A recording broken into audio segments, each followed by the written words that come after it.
It's amazing what knowledge our ancestors possessed about our land. They didn't even have a satellite capability, and yet I believe it was Mr.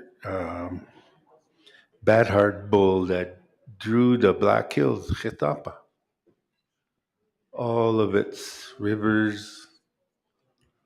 And when they compared that to a satellite image, it was exactly the same.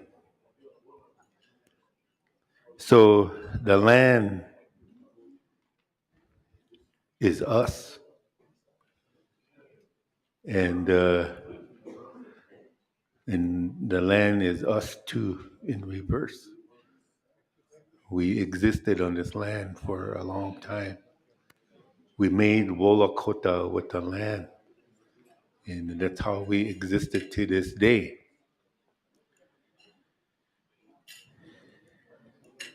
Yesterday, I attended a Tribal Historic Preservation Office meeting at the Ramkuda. I was Ramkuda yesterday for a couple hours. I had to change from Lakota to Ramkuda, so I don't know what Ramkuda is, but anyway, that meeting was very informative. I mean, I never.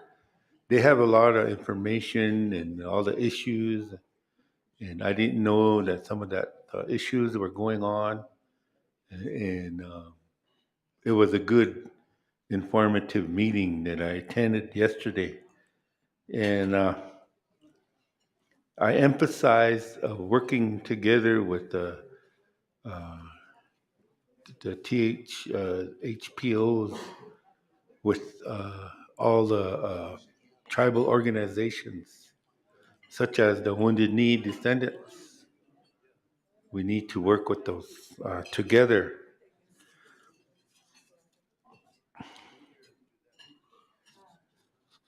And and speaking of, we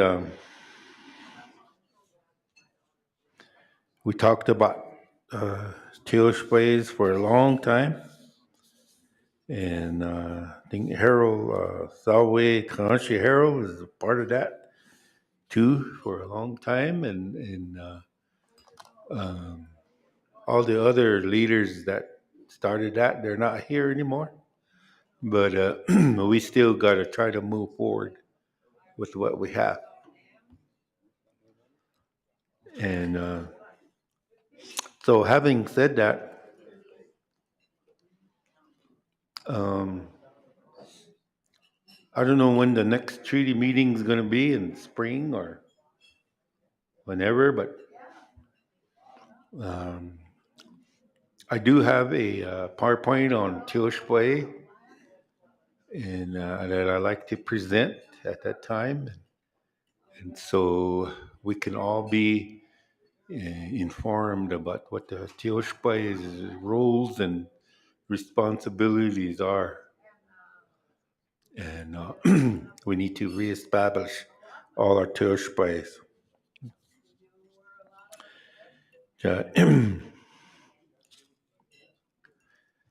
But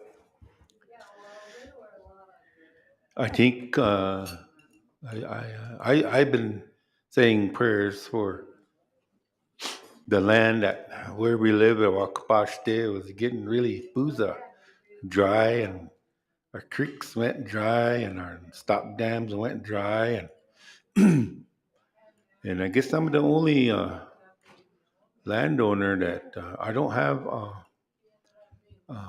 water pipeline into the land. Somehow I'm the only one that don't have that, but I'll have to work on that, I guess. And but this snowstorm is gonna help us out and rejuvenate our land, and we're gonna be standing on some green grass in the spring, I believe, and that's a neat, that's the ceremony itself of a new year. So, I'm glad that's going to happen today, and looking forward to that. So, I, I wanted to say that much. Thank you for listening, and we'll have this afternoon. We'll have another productive meeting with the treaties and Oceti Sakowin. Oha, hechitulo pilama. Oh, oh. Um, Alicia Swimmer, you are the next presenter, and she will be presenting the topic area of reservation water quality. And then from there will be um, Pipestone Quarry, Fate Spotted Eagle.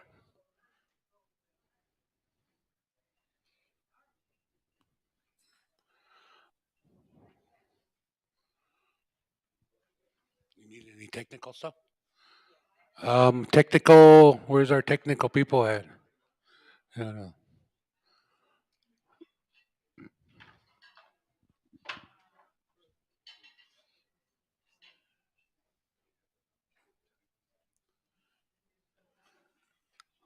All right. These are our scientists. Ah,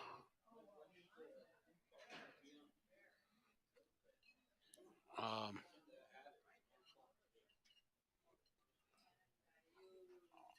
did you put it on this? What's name? I could.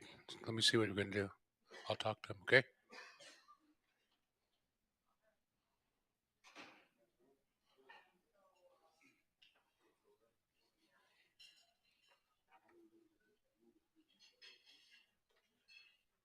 He asked when the Hupapas due to report.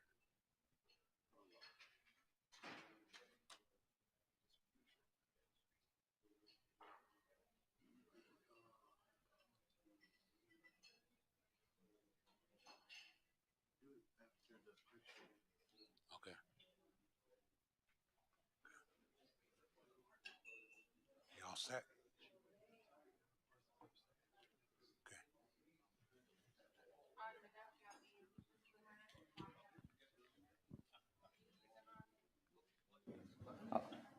Hound Madakiapi, Alicia Swimmer, Amachiapi Show, Mini Luzahan, Imantahan. I am currently a first year's master's student at the University of Kansas, and I grew up here in Rapid City. I also grew up on the Rosewood Reservation. I'm a Sichongu and Oglala Lakota, enrolled in the Rosewood Sioux Tribe. And I just wanted to introduce what I'm going to be working on for the next couple of years at KU. As an Indigenous studies student, we are multidisciplinary.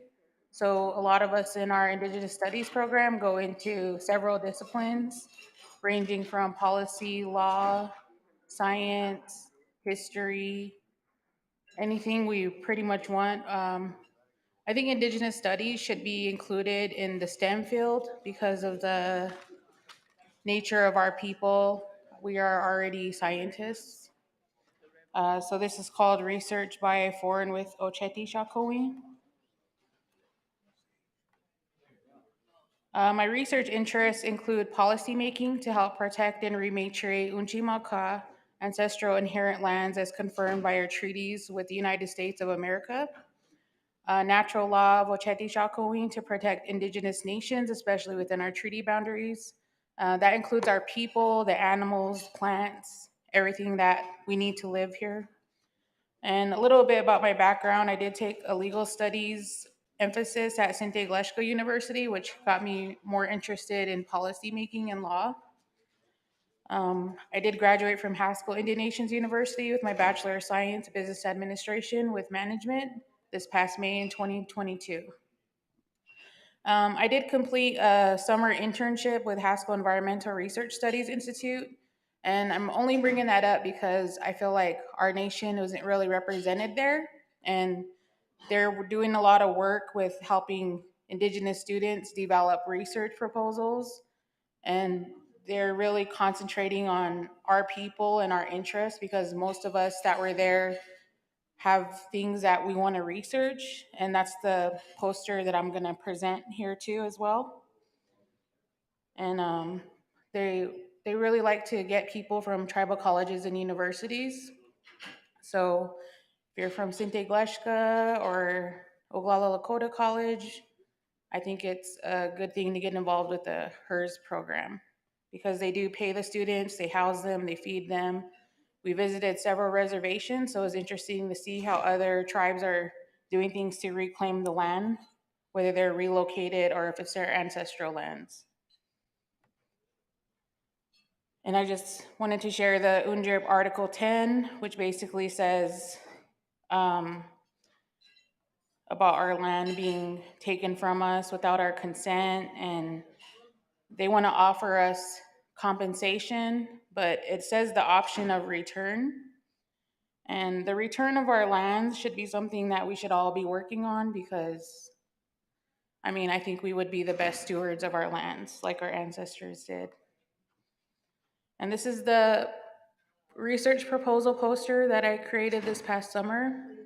I presented it at a few conferences, but it's basically based off of how the back end oil industry is poisoning the Missouri River. And the mini Wachoni Rural Water Project, the intake is at the bottom of Lake Oahe, which is a man made created lake. It's a dam. Um, there are several spills that happen in the back end. So I think if we were able to get funding for this is just a proposal that I'm working on, but there's going to be more to come because I want to take advantage of my education I'm getting at KU and be able to do research that people of our nation can see fit that aren't, in the higher education field that I am at the University of Kansas, which is a highly accredited research institution. It's the R1 institution. So this is the proposal I created that we would test the headwaters of the Missouri River, which is near Three Forks, Montana. And then between the North Dakota and Montana border, because I know there's some activities in Montana concerning oil extraction activities. And back in oil fields, they spill daily. And a lot of them are on the banks of the Missouri River, which they're using to process their fracking. And there are 1,084 plus chemicals that are used in fracking. And those batches, the recipes, they're proprietary, so they're protecting the corporations that are making them, and they're not authorized to disclose what's in them or how much is in them. Just based on the dangerous chemicals, mainly heavy metals, things that cause cancer and other birth defects and stuff like that, we cut it down to 50 chemicals. But still, that's a lot because the paneling that they do with water testing doesn't include chemicals like this, especially during the fracking process. And if everybody remembers, right before Trump got into office, the EPA pushed out that statement on the environmental impacts of fracking. So that was another issue. And the reason why this should concern our nation is because we're supposed to be having the eastern bank of the Missouri River, which means we should be stewarding that river. These dams should never have been put into place because I believe it kind of blocks everything. And heavy metals like arsenic, they drop down to the bottom. And especially there's not that flow to carry it. And then we're getting our water from that area. So I'm not sure if anybody tests for these fracking chemicals in Rosebud, but it goes to Lower Burrell and Pine Ridge. So the end point I made on this proposal was an Upper Cut Meat, and that's just because I have relatives that live out there who could possibly be the ones taking the monthly samples. So I don't have to go up and travel every month up to our reservation. We also have an end site near Rosebud Casino and another one to the east. and that's with the Rosewood Rural Water System. Another thing that I wanted to talk about was Indigenous data sovereignty.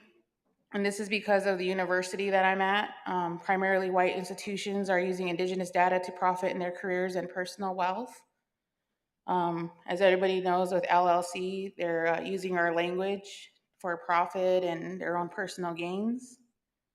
Our ancestors and items are being held in these institutions, and federal laws like NAGPRA and the American Indian Crafts and Arts Act, those aren't really made to protect us. They're made to protect those people, private people with their collections, institutions that are using it for research. Those are all written into these laws to protect them. They're not really made for us. Indigenous scholars are needed to help identify these injustices with the support of their Indigenous nations. And identifying as Indigenous is not enough. You should be supported with a relationship with your people. I know we have like pretendians out there speaking for Native people, and they're not even like members, or that's what I'm talking about there. So the University of Kansas and NAGPRA, they found out, well, they said they found out in September of this year that there's 202 Native ancestors being stored in Lippincott Hall, which is, you can see where it's pointed to it right there.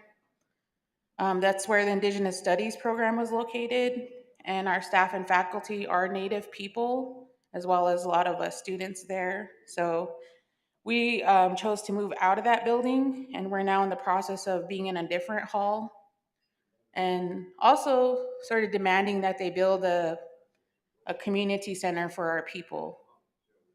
They do have a lot of our artifacts there. I want to say it's like 1 million, and they call them artifacts, but to me, they're personal items of people, whether it's their personal effects, ceremonial items, things they were buried with. They're keeping them in there with these human remains. And a week later, they notified us there was 2 more Native ancestors and 1 Aboriginal stored in Spooner Hall. And that 1 ancestor was attached to a Lakota tomahawk. I have inside information from people in the museum because they are Native, and they did tell me that that was a scalp attached to a Lakota tomahawk.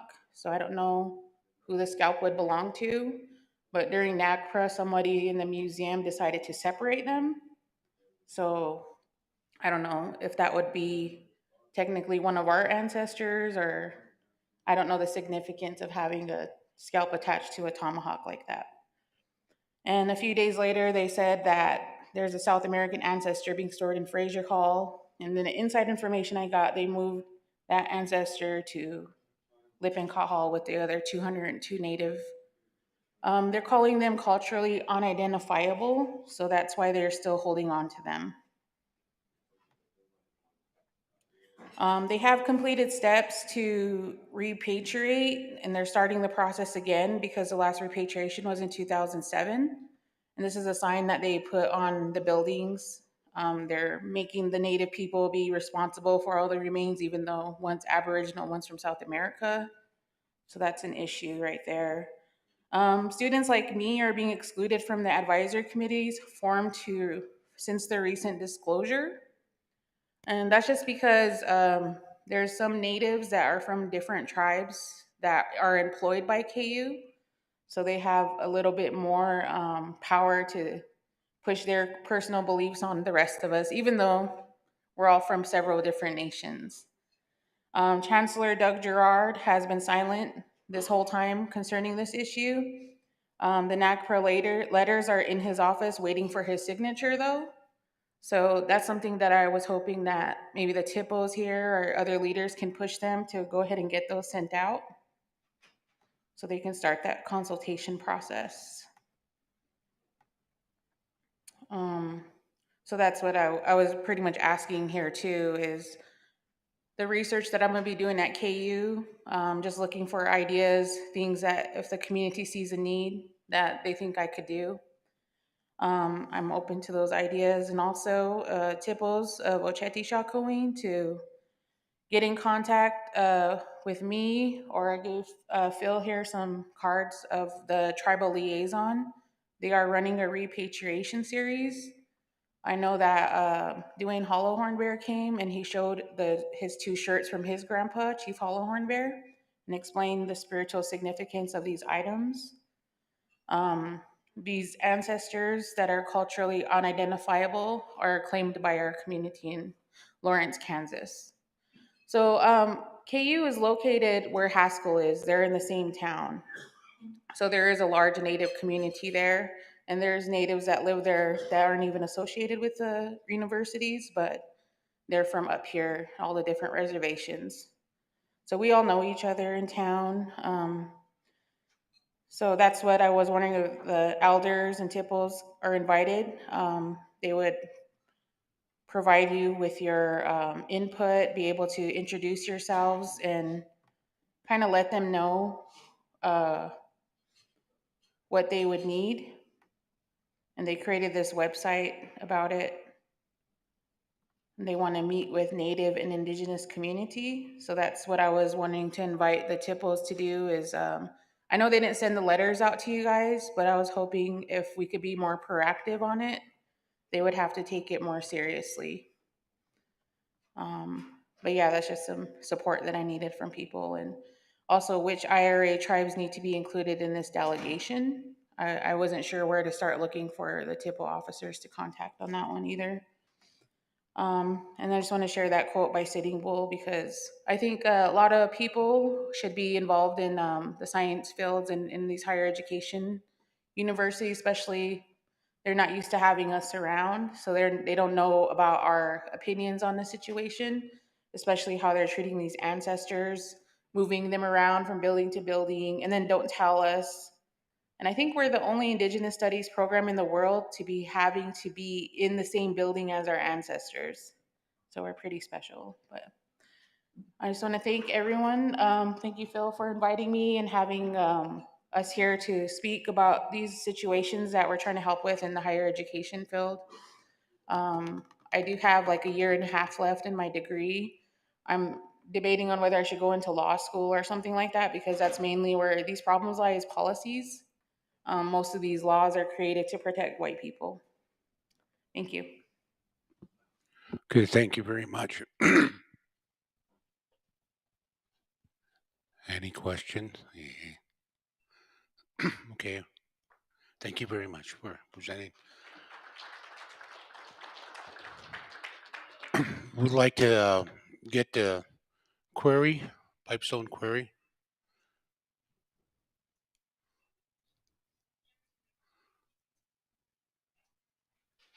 Did you get? You need to Zoom for. Is she gonna be on? Okay. Okay, they're gonna bring the superintendent of the rock quarry too. Did you connect it? Oh, yeah, you got to get there.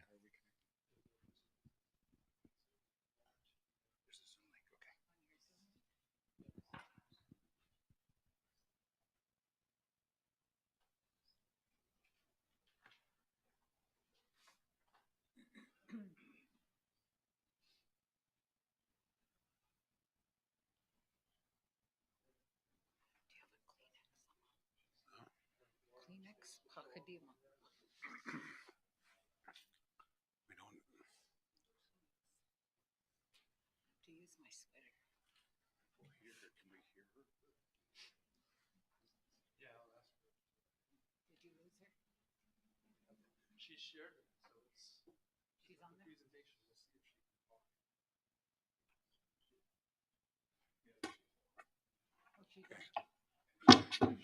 Can you hear us? Hi, can you hear me? Yeah, we can hear you. Yeah. Aha, mi takia pi you picket yushke deam petuki na pechius papi I hangtwa hemacha uspaya mi taki white swan emataha mani agdagda ekta imachaga hanakti oyate unkita piki I hangtwa o hina chanupa ohe awayankapi mat imachaga guha kushimi tak chi Isaki mishtima ga o hina omakiaka. Chantokia etaha. Takoja chanupa oke ki awayanka. Tokatakia dakdo kakta gash minaji. What I said was, my name is Faith Spotted Eagle. I'm Ihangtuan Dakota. I'm also Sichangu. My grandfather was the first tribal leader at Rosebud. I'm also Bide Wakantuya. My grandmother was a Waapia, and she was at Fort Snelling. And so we are hoping to be at Mankato here in a few days. And she is buried at Crow Creek at St. John's. So I come from a lot of different Oshpaya. But what I said was, when I was growing up, when I would lay beside my grandma, and you know how in our we invented tiny houses. We had a tiny house and we'd all be like hot dogs in a row surrounding my grandma. And she would be telling us, Takojas, you always watch the Chanupa Oje, the pipestone, where we dig the last of our blood. And so that always, Chantokia Ed Maha, it's always been in my heart, and not just me, but the Ihangto. So we always have watched over the pipestone. Dohan tak dokum chana ohina, misunkana arvo, Unkichopi. We always call him to stand with us whenever there's something. We had a big victory about 2 years ago when the Ihangtuan had a spiritual run for 20 years to try to stop the sale of pipestone at this visitor center. We accomplished it with this strong Ozuya wing that is a superintendent now. She's listening. When you hear her voice and you hear her actions, you think she's a Wiantanka, but she's a little tiny woman, but she's got a strong mind. And so she said, we can do it. All the previous superintendents would say, you need consensus. You know, you Indian people talk about consensus. So there's 23 tribes, and he said we all had to agree. But she said, no, if the majority of them believe that, we'll do that. So we did. So we stopped the sale of pipestone or pipes at the visitor center. But that hasn't stopped the problem, because the community of Pipestone was built with our stone, with our blood. And so they have gift shops, and they're acquiring. The last time we went to oh, is that all right? Last time we had our meeting, we learned many, many things about Pipestone. We learned that it's very, very polluted. The water is poison. So we have to do, that's on our list. The other thing, Magellan Pipeline is still trying to, it was stopped, but they're still trying to, Nahak Nabakapi, they're still kicking, trying to figure out a way. So that's another issue that's on the table. And Lauren can tell us about that.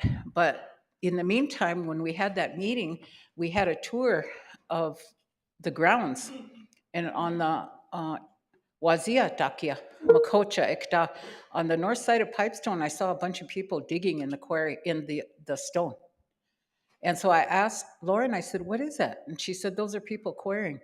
And I said, they're Washichu. And she said, that's private land. So these veins go out pretty far outside of the Chanupa Oje, and people are just taking it and they're selling it. And so I said, can we figure out a way where we can do like at Peshla, we all came together and we purchase as much land as we can around the quarry. Because Ehanakji, Ihangtuanki, Woapi, Sutaya, 1858, Ed Unkagapi, we had a treaty. My great-great-grandfather would not sign the treaty. It was a terrible treaty. But he would not sign it until he said Pipestone was part of our reservation. So for a period of time, the Pipestone was on the Yankton Reservation. But you know how these Washichu sheet up at Yar, they figured out a way. They quit making treaties, but in 1892 agreement, they took 30 years to figure out a way to steal the quarry from us. And they convinced a small group of Ihangtwa. The women were trying to stop it. There was a small group of Wicha that agreed to the sale of the fee title. But we still own the resources. And so we're always present there. And there's 23 other tribes, including some of the former members of the Oceti, like the Omaha, the Iowa. They said they were caretakers like long, hundreds and hundreds of years ago. So we prayed. Every time we go there, we're not allowed to get in the water because it's poison, but we pray for the water, and all of a sudden something presented itself. So what we are going to share with you today is that and we have to look at it very carefully because we always want to make sure that everything is otana, is straight and good. So Lauren, this little warrior woman that I talked about, she went out and made contact with several people, and she contacted the Minnesota Land Trust. And they are interested in working with us. They contacted the Ihangtwa. We met with them. We looked at what they do. We have a representative, Chad is here, and Lauren will give the background of how we came to this far. And the agreement in meeting with them is to bring it to the other members of the Oceti, to share with you what we're trying to do, and that we need you to come aboard so we can make this happen. Because there's all kinds of things that need to be done there. And the Land Trust has done quite a bit of work in conservation. And so I'm going to introduce Lauren Blasik. Are you there, Lauren? Yes, I am. I'm so sorry about the technical difficulties. Okay, you want to go for it and do your introduction? Sure. Thank you, Faith. And I'm sorry I had terrible timing jumping in and being able to hear and realizing that you were talking about the theft of the land, Faith, which certainly the history at Pipestone is a history of injustice. And that's a little of what I'd like to cover this morning. I just want to express my appreciation to Faith and to the treaty committee and to Phil for being invited into this space. It's such an honor. I'm so sorry that I can't be there in person. I'm not a good winter driver, and I hope that everyone's families are safe in this bad winter storm. And really grateful to Chad for kind of responding to the call for land protection and being willing to talk about how the Land Trust can help, and flying out to Rapid City to be there in person. I am the superintendent at Pipestone National Monument. I've been there for about 5 years. Every day is an education and really an honor. Starting with, like, on my first week in the job, having the opportunity to talk to Faith and learn about the history I never learned in school, and the history specifically of Pipestone. So I'd like to just share that briefly. I know Faith has already shared it, and please step in if there's anything I'm getting wrong. But the Yankton, in their treaty of 1858, negotiated for 1 square mile around the Pipestone quarries to be protected as part of their reservation, even though the people were forced to live on a reservation that was nearly 200 miles away. They wanted to see the Pipestone quarries protected. And some historical estimates put it at 90% of the quarrying happening around that time and continuing into the early 1900s was being done by white people. So the Pipestone was being exploited, and this reservation was put in place as an attempt to protect it. And yet immediately the trespasses began. Homesteaders constructed on the reservation at a time the mayor of Pipestone had his homestead on the reservation. The federal government allowed a railroad to be built through it. And then in 1893, the Pipestone Indian School was built on the reservation. And at every turn, with every one of those acts, the Yankton people protested. The federal government eventually moved the homesteaders off the reservation, but the railroad and the boarding school remained. This was seen as a real problem for the federal government. At times, they acknowledged that the Yankton did own the land, and at other times, they claimed that Yankton just had a right to quarry and didn't own the land outright. So in their desperation to own and control this 1 square mile, they sent Indian agents to coerce an agreement with the Yankton. That, as Faith was saying, they didn't actually have a legitimate vote of the full general council, but only allowed men to vote and coerce that vote through withholding rations. And yet, in that agreement, the Yankton included a clause that said if after 1 year, Congress has not ratified this agreement and has not upheld this agreement by paying the Yankton, then the agreement's null and void. The federal government will drop its claims and admit that Yankton owns this land outright. And so after a year, after several years, Congress still hadn't ratified the agreement and never did. So by the terms of the agreement, the land should have, plain and simple, been owned by the Yankton. And yet the federal government continued, the trespasses continued not to acknowledge that ownership. And so over the course of a generation, 30 years, the Yankton took their case all the way to the Supreme Court. And in 1926, the Supreme Court technically sided in Yankton's favor and said the US government stole this dishonestly. But the decision they made was, and this is a quote that stands out from that decision, "Nothing remains but to sanction a great injustice." They ruled that because all this development was already in place, all they could do was order the US government to pay that monetary settlement with interest, but give the federal government the land. So that's what happened after the Supreme Court decision. And just a decade later, Pipestone National Monument was established. Some of the advocates for the monument were actually people who had been advocates for Yankton, who had been in the room during the Supreme Court case, saw the spiritual significance of the quarries, and were concerned about how they were being exploited by non-Native people. So the establishment of the monument included the right for Native American people, and only Native American people, to continue to quarry pipestone. And that's the park's primary purpose today. As a unit of the National Park Service, we also exist to protect all the natural and cultural resources within our boundaries. And also, as we're learning through tribal consultation, need to do a lot more to think beyond our boundaries and to provide for the education and enjoyment of the general public. We have a lot to learn. Consultation began with 23 affiliated tribes around 2005.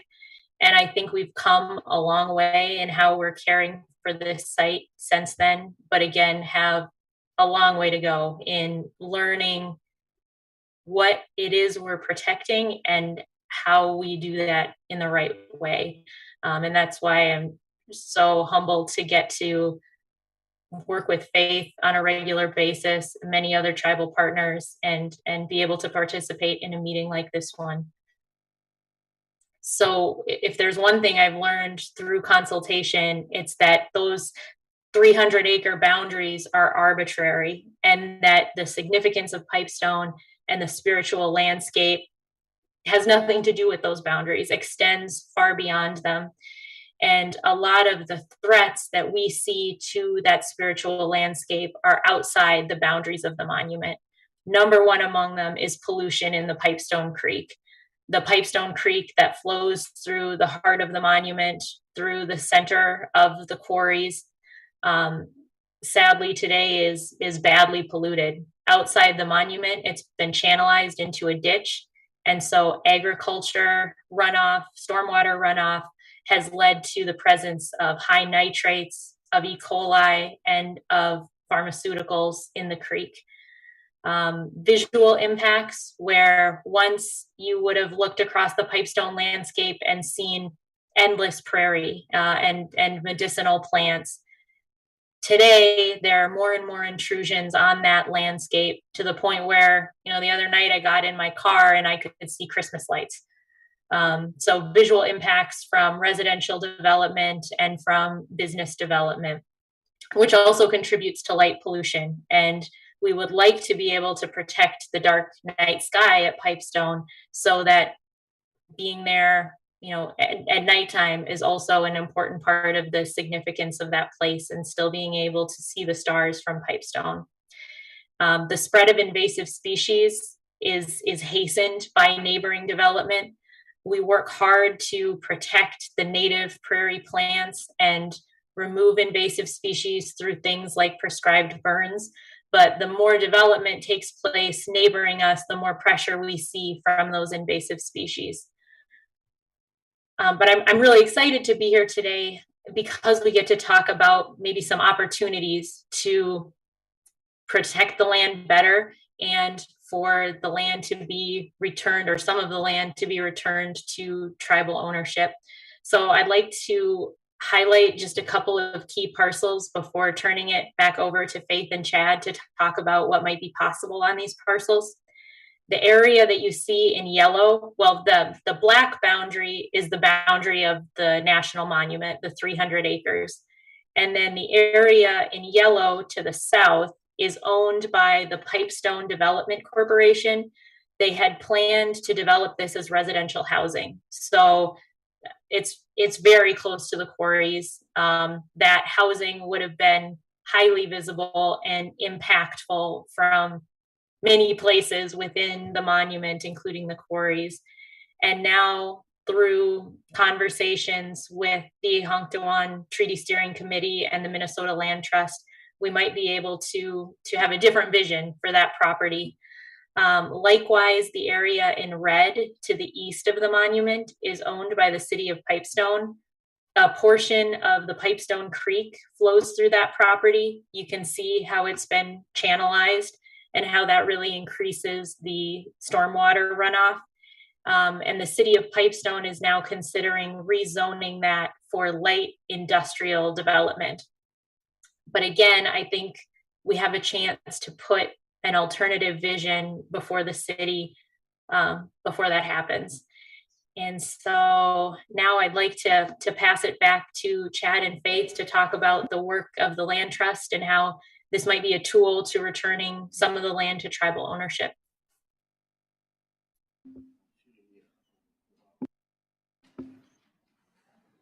Hello, everyone. Thank you, Lauren. My name is Chad Kingstrom. I'm the program manager for Southwestern Minnesota at the Minnesota Land Trust. I appreciate the opportunity to be here today. Thank you to Faith for the invitation. I'd like to say that I'm a native of Western Minnesota. My family has lived there, listening to your stories today since 1871. So our family is a part of that landscape. I've only been at the Minnesota Land Trust for about a year. And as Lauren said, we heard about this opportunity to work with the National Monument and with Faith. Can you go ahead, please, Lauren, to the next slide?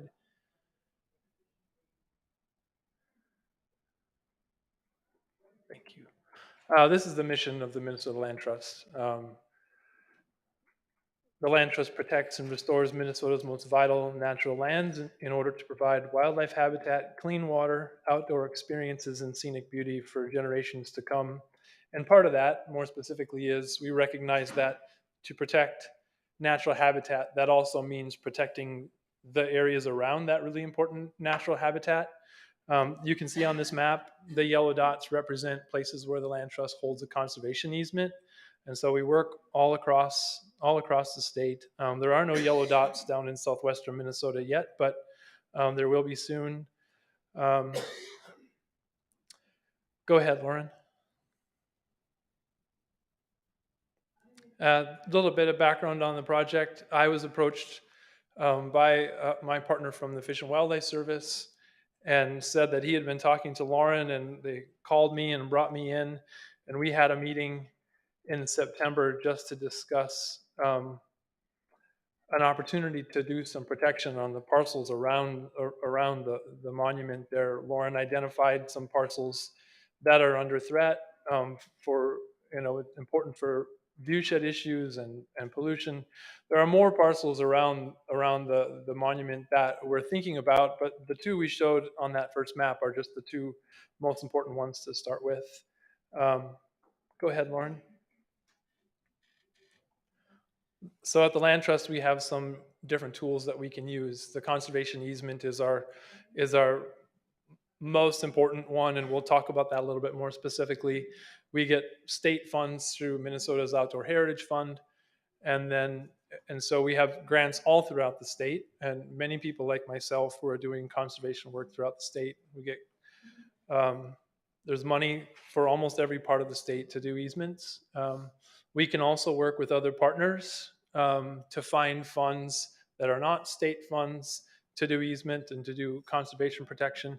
We also have the ability to buy property. And so the Land Trust is, in this project specifically, is committed to sort of using all the tools we have in our toolbox to try to meet these goals of protecting land around the monument and addressing those threats that Lauren talked about. Next, please.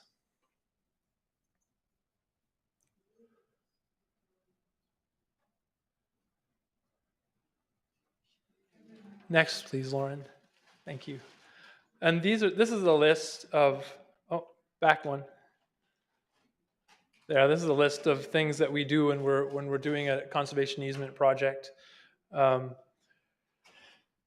Really just finding out everything we can about a property, from its possible pollution to negotiating the terms of a conservation easement. Basically, that says, the most common things that we will restrict when we do an easement is the ability to farm, to the ability to build on it, or to subdivide a property. So that's that negotiation that we do with the existing landowner. Right now, as Lauren said, the existing landowner of the first parcel we're going to talk about is the Pipestone Development Commission. So that landowner has agreed to allow us as the Land Trust to negotiate with someone who might be a future landowner to determine what those conditions will be on that property. But one that's important I wanted to draw out is the habitat management plan. That's another thing that we do for every property, but we'll do that in concert with whoever might be the landowner in this case in the future. Go ahead, Lauren.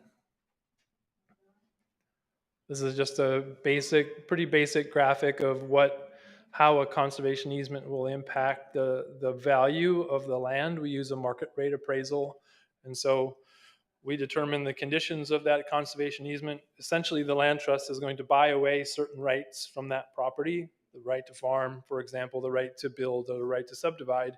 And then the remaining value is the darker on the bottom. So the easement, we can use state funds to buy certain rights away from a property, and then there's residual value left in that property. And then that can range from, maybe we'll buy 80% of the value of the property, or only 40% of the value of the property. It really just depends on the appraisal and the specific nature of that property. So in effect, what it does is, by having the Land Trust, say, step in the middle and to do an easement on a property, if it's going to go to a different group, we can significantly reduce the cost of that parcel for the subsequent landowner. Next, please. So a little bit more about this particular property. We are engaged with the property owners. They've agreed to move forward with this process. But to take a step back, it's not our intention to just barrel ahead and to go forward. If this group or another group would like to be the future owner of this property, they're willing to sell that fee to that property. And so what the Land Trust wants to do is use the tools that we have to make that possible. If that means, and if a group decides that an easement isn't the right tool, you don't want to have that layer of involvement essentially from the state of Minnesota, the Land Trust will step away and to help you find a different path forward. But we can and will continue to go forward to try to help, not just on this parcel, but on parcels all around the monument here. The organization's committed to helping and finding a path forward. Next, Lauren.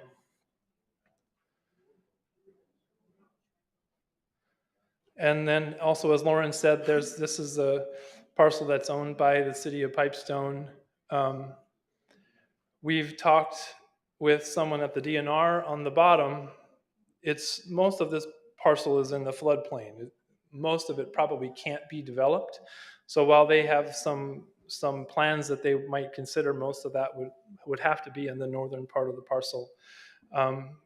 It's our intention, is my intention and the intention of the land trust, to start negotiating with the city of Pipestone to see if they'd be willing to find a way to transfer ownership of that parcel to another group, for us to put some restrictions on that property, to restrict the development of that property so it stays in a natural state, and to work to find a path of natural restoration on that parcel as well. And then next, please, Lauren. And then part of that, this is one of the things that I found the most exciting. This is an image from 1938. You can see the blue line that runs through is the original channel. Well, it's not the original channel. These things move. You can see original public land survey plot maps show the Pipestone Creek path. And if you can see, that this is an old image of the monument, so the roads aren't the same. But the red and the blue lines are the path of the Pipestone Creek. And now, and sort of in the middle of the image there, the black line, as Lauren mentioned, the Pipestone Creek has been channelized. It's essentially a drainage ditch as it comes into the monument. We've spoken with someone from the Department of Natural Resources in Minnesota, said that, would it be an option to restore the original path of this creek so that we can provide some water quality benefits into the park? And he said, absolutely. We would have to have control of that parcel to be able to go down that path. There's significant flooding issues in that part of the community, and so these things would all have to be done to sort of mitigate any flooding concerns. But it's an exciting thing to think about, that we may be able to rewild the Pipestone Creek before it gets into the monument again. So this is something we'll continue to look on, if we can sort of get in negotiations with and find a path forward with those current landowners in that area. Next, please, Lauren.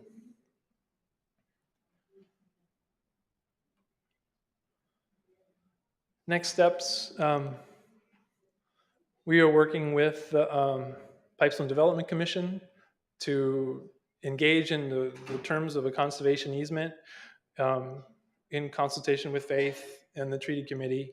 And then ultimately, we would like to identify an ultimate buyer for the property.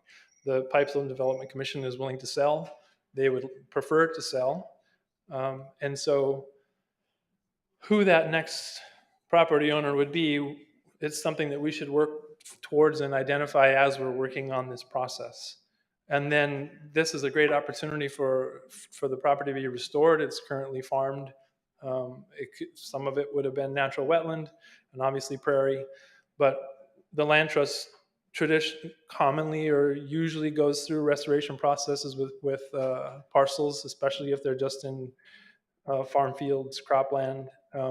So that's another thing we could do in consultation with the next landowner and say, what do you want this parcel to look like? What do you want to do on this property?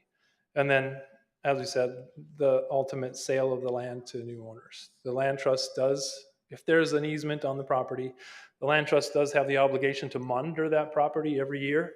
But that's another thing that we can do. We train volunteers. We can train representatives from whichever group the future landowner decides to be the monitors of that property, so that I'm not the one out there trying to say what's going right with the property. We can step away. Next, please, Lauren.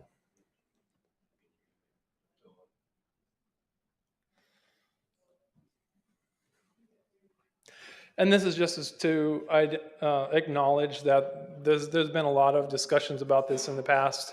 I've only come to this very recently, but there's a lot of work that's been done by many people over the years. So just to give thanks and say, acknowledge that the work's been done. And there's some contact information for me if anybody wants it. So Faith, do you want to speak some more?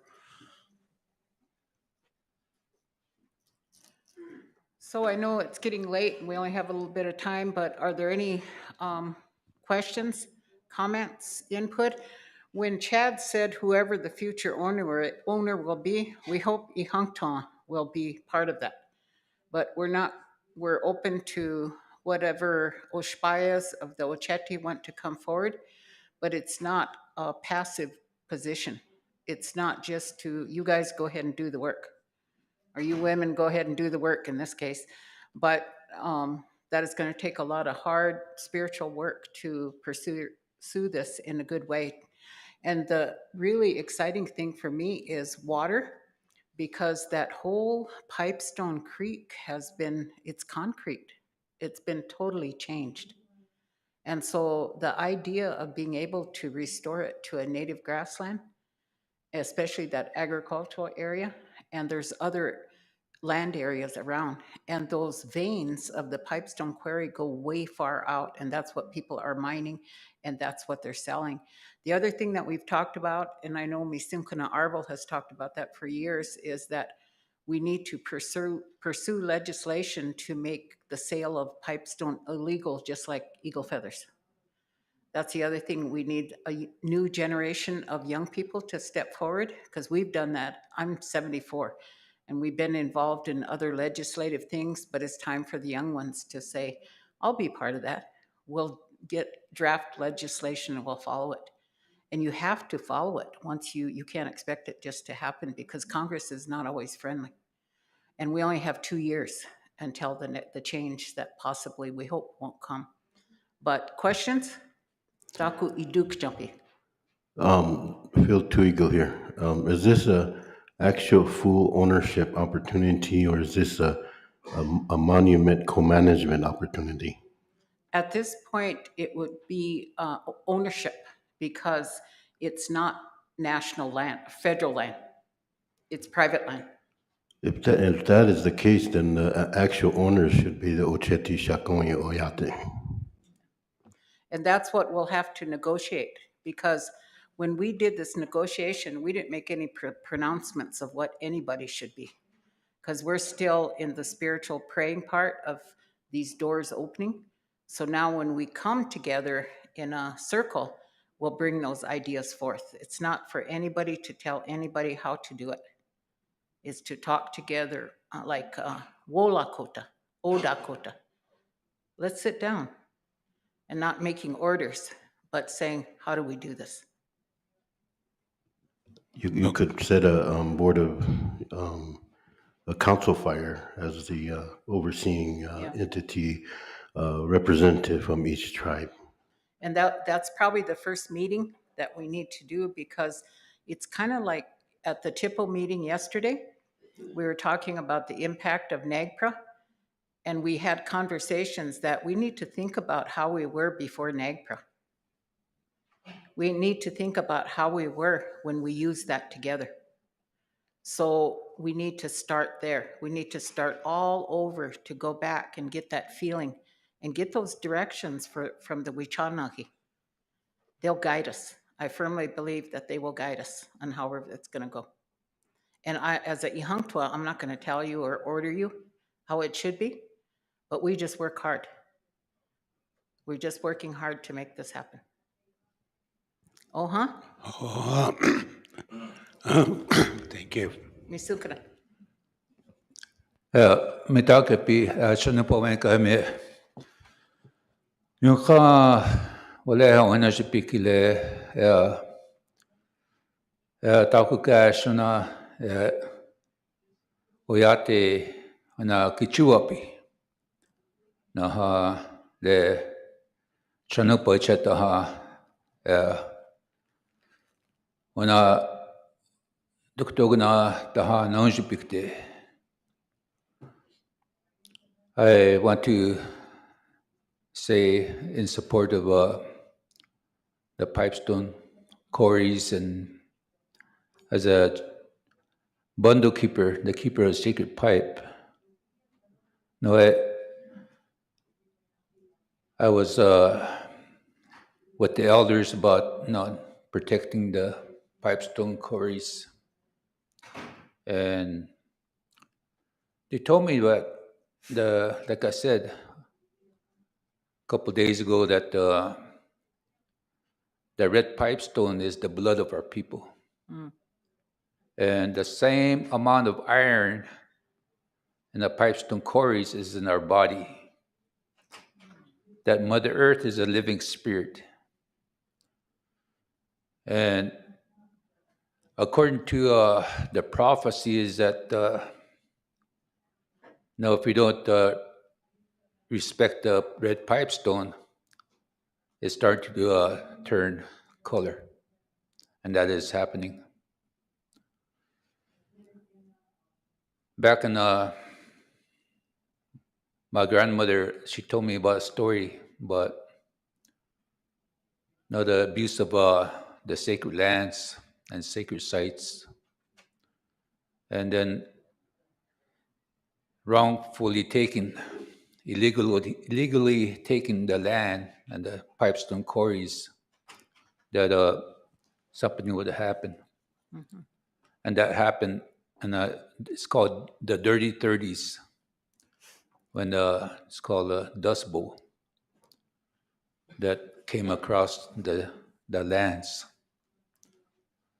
And when you start abusing something sacred, then things fall back on our people.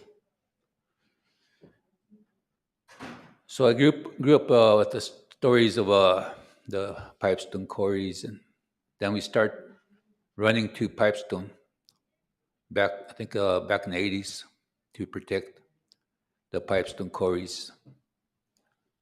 And at the time, we've asked the Oceti Sakowin, or we've asked help from the people to help us stand at Pipestone, but just a handful of people. And it's sad that in this world today, the lack of respect for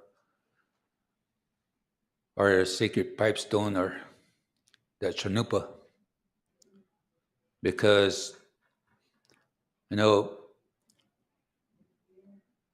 today we talk about the abuse of ceremonies and our way of life.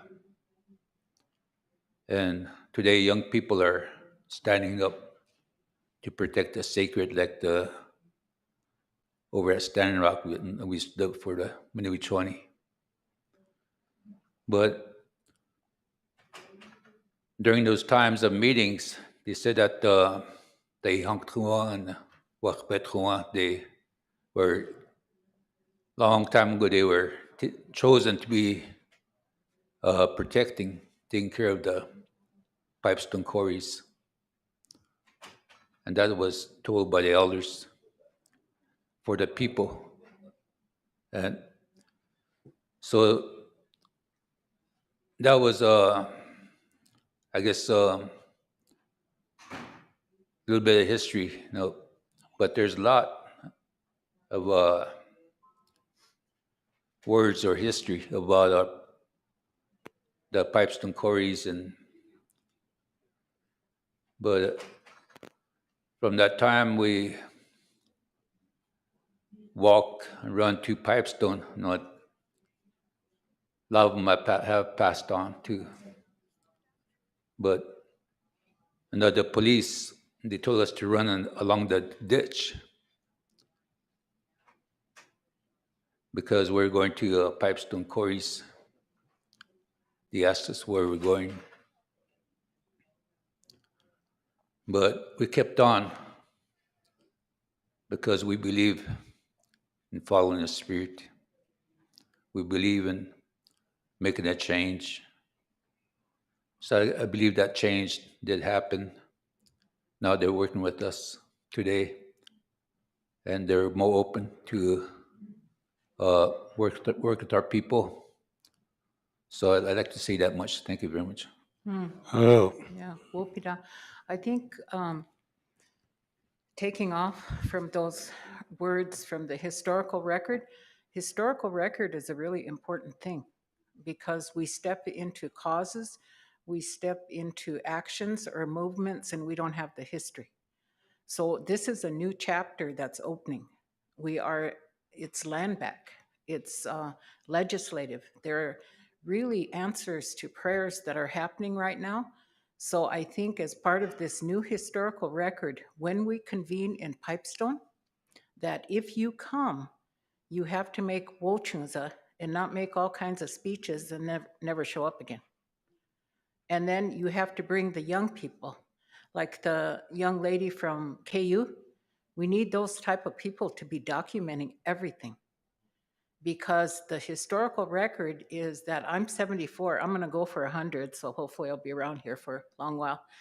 But these young ones are part of that historical record. When we show them how to negotiate each other on who's going to be the owners, how we're going to do that together, we are role modeling Odakota. How do we talk to each other? We don't reify how the treaties were done. We don't fight over it.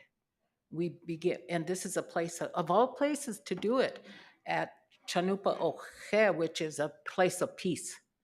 So some of us can go there for learning, because a lot of times, you know how we get the habit of getting chanzeka with consultations? I just have that habit in my body. I get all ready to fight when I go into those consultations. But this is a consultation with ourselves. We are consulting with ourselves at this point, which is a new day. And now we have a superintendent who is very open, and I keep worrying about that they're going to send her somewhere. I said, Lauren, don't let them send you anywhere. She has no control over that, but we got to really value what she's able to do for us, because she's moving fast. My son was a TIPO for a while. He's an elected leader now. He jumped into the fire, but he asked for a TCP, and so they funded it at the Park Service. And so all of the Oceti will be part of that TCP, and that will happen in 2023. And if we're able to acquire some of those other lands, they would be part of that TCP, that Traditional Cultural Property Survey. And a lot of it has to be restored. When we were there, the last meeting, we were walking up the trail, and we were told there's kind of a small, it's not really a dam, but it's reconstructed. And they said they made the little Wakanja build that dam. Can you imagine those poor little kids? I mean, they understood the spiritual significance of it because their work still stands there. But there's so much history, and they don't really know where they're buried. So that LIDAR and all the other stuff that's going to be, there's a lot of work to be done. So if we still have some unhealed stuff about Pipestone, this is a good time to channel it, so we don't fight each other, so we can make relationship with the land again. And then I know those Wichanagi, those older ones, will guide us, because we all have witnessed that, those doors open. So, they're going to throw us off here. So any more questions? 2 more questions? No? Kahashi, come on up. Okay. Thank you. All right. Did you have a question? No. Okay. Wopira. Wopila, give her Wopila. Thank you. Kahashi Richard, wana, yeah.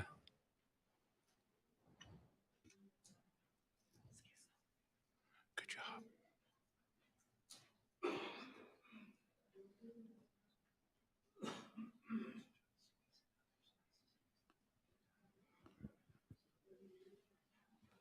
Kokai chashaki ignoya kapo.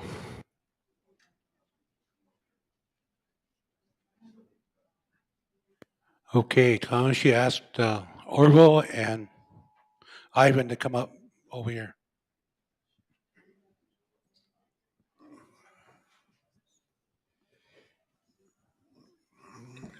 In a good way. He wants you to come up, both of you. We already did this before at Devil's Tower. And you guys said that this is an argument between Ivan and Orville, but it's about protecting. Thank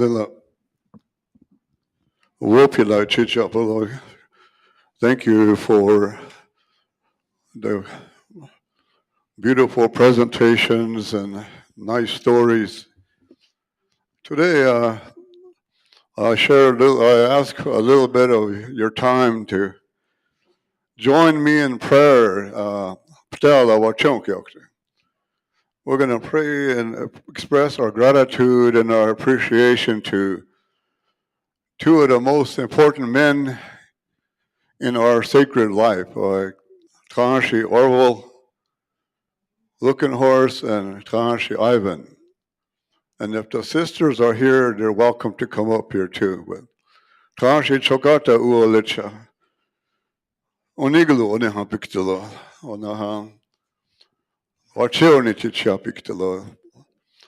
I know my two Tahashis for many years now. I know the stories about the Chanumpa, but I learned it from their mother, my Aunt Cecilia, and their father, Stanley. You can some of the Wakan stories about the Chanumpa was, I heard it from their aunt. I used to go up to Greengrass and visit the Chanumpa, but I must have went on the wrong time because these two Tahashis were on the way on a trip or something. So I ended up spending a lot of time visiting with Uncle Stanley and my Aunt Cecilia. My Aunt Cecilia was one of the kindest and most beautiful women in Lakota history. She has a smile that really touches your heart and she makes you feel really welcome. She has a way of making you feel welcome to visit the Chanumpa. You can't. One of the stories that she had shared with me was that the Chanumpa, the power of that pipe, it's in our veins, it's in our way.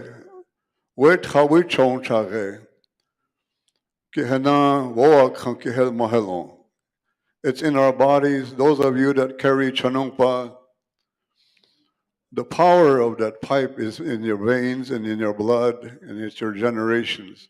It's in the genes of the human being. She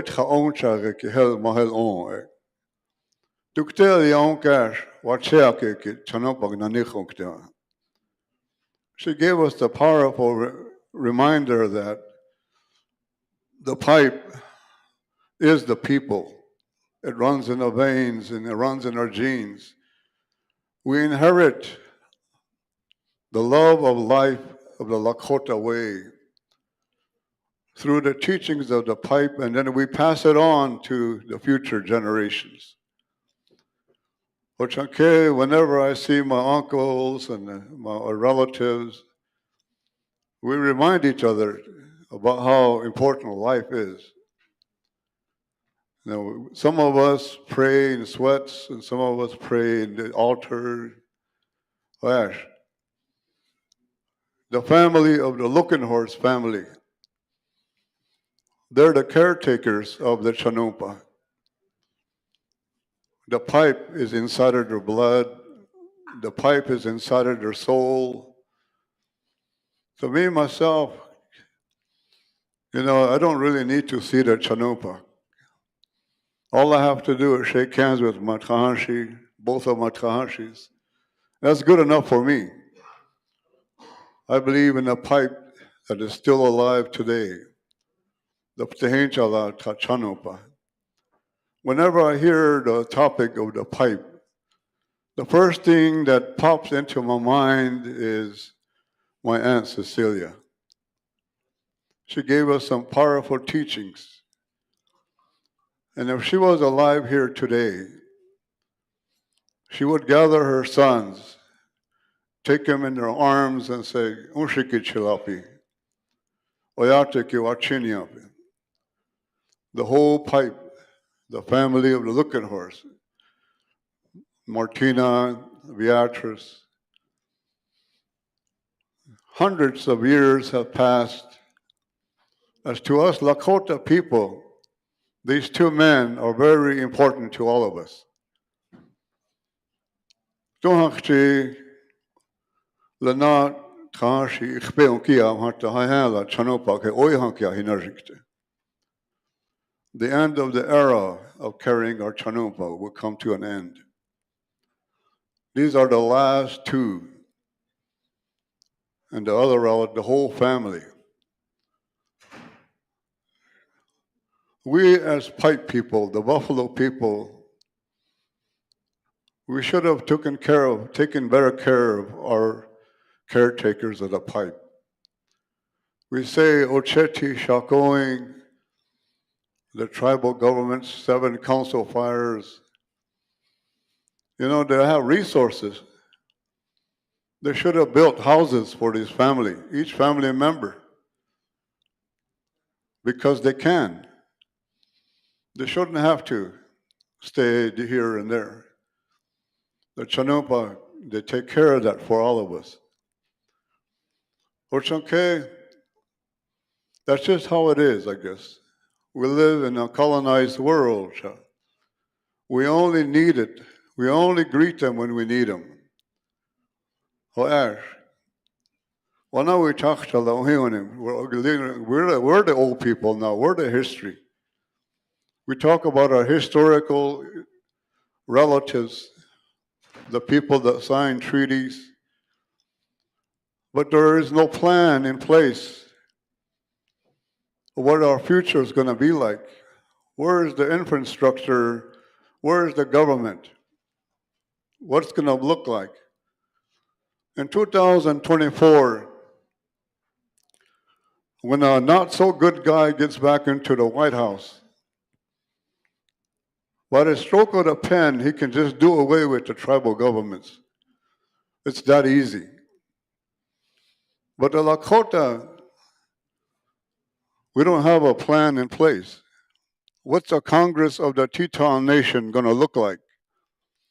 What is it going to look like for the grandchildren in the future when we're all gone?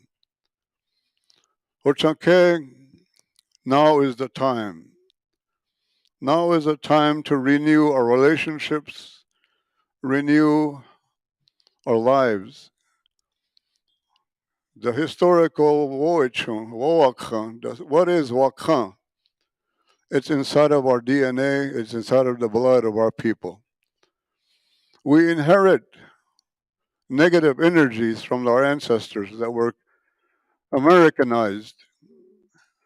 We learn how to touch the alcohol, we learn how to gossip with one another, we learn how to disown each other. Ash, what still remains sacred amongst our people is the love of our spiritual being inside of our blood. All of us, we have Inaz, our mothers. The power of the woman, the mothers, never dies. At this time, I'm going to ask Kahanshi Orbo Tuktel Nakahej, Licha Yauna Chanopaki Heldiner. Ona Kahanshi Ivan Licha Una Linerjina. Wache Onitichi Octaloa. Het aku ipginkte. No, the Darla Tuktel when you I want to say something, Oh, and you run a ceremony, but what I'm going to say is that no, 1966, when the elders made me Chanupawanka, the bundle keeper of the sacred pipe, I was the only one. And it was by spirit that they told me that I would be the only bundle keeper until I make that journey in that spirit world. But recently, Ivan has been trying to tell me what to do. And more so because he said, the Oceti Sakowin made me a spiritual leader. And he said that the Oceti Sakowin is going to have a Sundance. And I said, okay. But when he started that Sundance in Standing Rock, No, he never finished 4 years, 4 days, 4 years.